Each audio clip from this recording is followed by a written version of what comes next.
తదుపరి డీజీపీగా సివి ఆనంద్ అట. రేస్లో విపి ఆప్టే, సౌమ్య మిశ్రా, శిఖా గోయల్ కూడా. నేడు యూపీఎస్సీ భేటీ, 4 పేర్లతో జాబితా పంపిన ప్రభుత్వం. సో 4 పేర్లు ఉన్నాయట. ఆ 4 పేర్లలో వాళ్ళు ఎవరెవరైతే ట్రాన్స్పరెంట్గా, పారదర్శకంగా, ఎట్లాంటి ఇబ్బంది లేదు వీళ్ళతోని, అంటే కేసులు కానీ ఇంకోటి కానీ రిమార్క్స్ కానీ ఇవన్నీ లేని పేర్లని రాష్ట్ర ప్రభుత్వానికి 3 పంపిస్తారు. ఆ 3 రాష్ట్ర ప్రభుత్వం ఒకటి సెలెక్ట్ చేస్తుంది. సో ఫస్ట్ రాష్ట్ర ప్రభుత్వం జాబితా పంపాలి. జాబితా పంపిన తర్వాత ఆ 3 పేర్లలో ఒకరిని వీళ్ళు సెలెక్ట్ చేయాలి. రాష్ట్ర తదుపరి డీజీపీగా సివి ఆనంద్ నియమితులయ్యే అవకాశాలు కనిపిస్తున్నాయి. 4 సీనియర్ ఐపీఎస్ అధికారుల పేర్లతో రాష్ట్ర ప్రభుత్వం యూపీఎస్సీకి జాబితా పంపించగా, అందులో సీనియర్గా ఉన్న 1991 బ్యాచ్ ఐపీఎస్ అధికారి సివి ఆనంద్ విషయంలో ప్రభుత్వం మొగ్గు చూపుతోందని విశ్వసనీయ వర్గాల సమాచారం. సివి ఆనంద్తో పాటు వినాయక్ ప్రభాకర్ ఆప్టే, సౌమ్య మిశ్రా, శిఖా గోయల్ పేర్లు కూడా ఈ జాబితాలో ఉన్నాయి. కొత్త డీజీపీ నియామకానికి సంబంధించి ఢిల్లీలో 3 యూపీఎస్సీ ఎంపానల్ కమిటీ సభ్యుల భేటీ బుధవారం జరగబోతున్నది. అంటే ఇప్పుడు ఇవాళ. ఈ కమిటీలో రాష్ట్ర సిఎస్ రామకృష్ణారావు కూడా సభ్యుడు కావడంతో ఆయన ఢిల్లీలో జరిగే సమావేశంలో పాల్గొంటారు. యూపీఎస్సీ కమిటీ తమకు 4 పేర్లతో అందిన జాబితాను పరిశీలించి సుప్రీంకోర్టు నిబంధన ప్రకారం 3 పేర్లతో డీజీపీ నియామకానికి సంబంధించి తుది జాబితాని రాష్ట్ర ప్రభుత్వానికి పంపిస్తుంది. ఇందులో ఒకరిని రాష్ట్ర ప్రభుత్వం పూర్తిస్థాయి డీజీపీగా నియమిస్తుంది.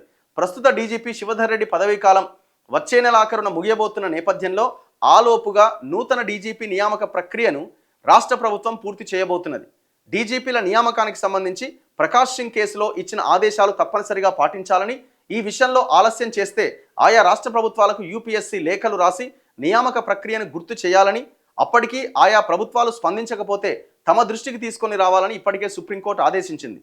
దీంతో గత నెలలో యూపీఎస్సీ తెలంగాణతో పాటు 10 రాష్ట్రాల డీజీపీల నియామకానికి సంబంధించి ఆయా రాష్ట్ర ప్రభుత్వాలకు లేఖలు పంపింది.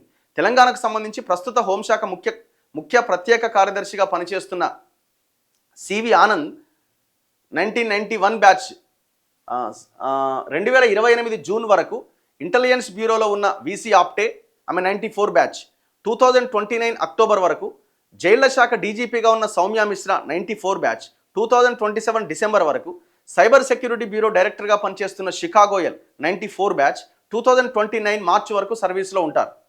వీరిలో సీనియారిటీలో మొదటి స్థానంలో ఉన్న 91 బ్యాచ్ సివి ఆనంద్ విషయంలో రాష్ట్ర ప్రభుత్వం సుముఖంగా ఉన్నట్టు సమాచారం. ఇప్పుడు 4 పంపిరు, 4లో 3 పేర్లు వస్తాయి. ఆ 3లో ఖచ్చితంగా సివి ఆనంద్ పేరు ఉండే అవకాశం ఉంది. సీనియారిటీ ఉంది, అన్నీ ఉన్నాయి కాబట్టి. సో కాబట్టి ముఖ్యమంత్రి ఆ 3లో ఎవరు అనుకుంటే వాళ్ళే. సివి ఆనంద్ అని ముందుగా డిసైడ్ అయ్యారు. 3లో ఆయన పేరు ఖచ్చితంగా వచ్చే అవకాశం ఉంది కాబట్టి ఆయనకే ఛాన్స్ ఉండే అవకాశం క్లియర్గా కనబడుతున్నది. దాంట్లో డౌట్ పడాల్సిన అక్కర్లేదు. ఏమన్నా చేంజెస్ ఉంటే తర్వాత చెప్పలేం.